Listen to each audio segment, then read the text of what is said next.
Have you ever seen a voice-controlled desk? Watch this. Stand up.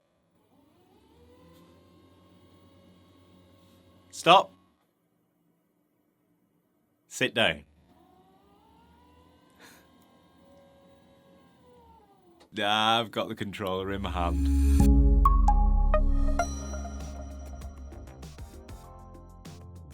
Hello boys and girls, my name is Danny Mac, and in this video I'm going to go over 5 slightly hidden features in ZBRUSH. They're not completely hidden, you just might not have noticed them yet. Kinda like the burr in the Toblerone logo. Who knew? Alright, we're going to get through this really quick, let's jump straight into it. First one, nice and simple. If you're creating a custom UI and you run out of room, don't start putting them underneath and encroaching on your canvas space unnecessarily. Because if you hold control, you can actually move this menu left and right, and the side menus up and down. Just put the buttons you use less often off to the side, and jobs are good. That's it, first one down, nice and simple, let's jump on to number 2. One of the first quirks you learn about ZBRUSH is that when you grab a 3D mesh from the tools panel, you can't sculpt on it because, here's the thing, nobody knows. So the first thing you do is make Polymesh 3D, and that means you can now sculpt on it. However, if before you convert it to Polymesh 3D you scroll right down here to initialize, look at all these options you get to manipulate the mesh. This blew my mind when I found out about it. You get different options depending on which mesh you have active, and look at this. There's even a sweep function, which if I'm being completely honest, I've never actually used, but it's nice to know it's there in case I want to make a candlestick or something.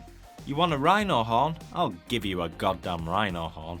There's a lot of fun you can have here, but what I tend to use it for is creating low poly shapes to save time on retopology later. Because what ZBRUSH tends to do is give you relatively high poly primitives so that you can get sculpting straight away. But with a bit of forward thinking, you can save yourself a bit of time. Now this next little tip is something that bugged me for ages until I happened upon it by chance, and I find it particularly useful when using curve brushes.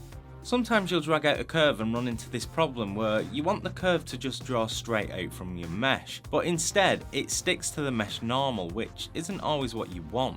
All you need to do is come up to Picker, Depth, and change this from continuous Z to once Z. Just like magic, your brush now behaves the way you want it to. Look at this, we're moving through these well fast. Let's move on to the next one. Sometimes you'll be smoothing away at your mesh and you'll get to the edge and ZBRUSH is like, one does not simply smooth an edge. Well, tell ZBRUSH to sit down because all you need to do is go to Brush, Smooth Brush Modifiers and turn down Min Connected Points to 1 and you just made ZBRUSH yo. Last but by no means least, the Wax Modifier. What the Wax Modifier will do is add a sort of fake subsurface scattering effect to your skin, making it glow slightly red in the viewport. Although subtle, this has a dramatic effect on the appearance of your character's skin. If we check a side-by-side comparison, you'll see that without the wax the skin looks a bit dull and not very appealing, but with the wax it just feels a bit more alive, and full disclosure, I also dropped the specularity down just a bit on this one as well. So how do we get this to work? First you want to go to Render, Render Properties and make sure Wax Preview is turned on, otherwise you won't see it in the viewport. Then with your material selected, Skin Shade 4 is a good place to start. Come over to the materials settings and under Wax Modifiers turn it up to your desired strength. And that's it. That's 5 done already. I told you it was going to be short. If you enjoyed this video, please give it 2 thumbs up, followed by a dirty comment, and then give the subscribe button a little tickle while you're down there. Peace.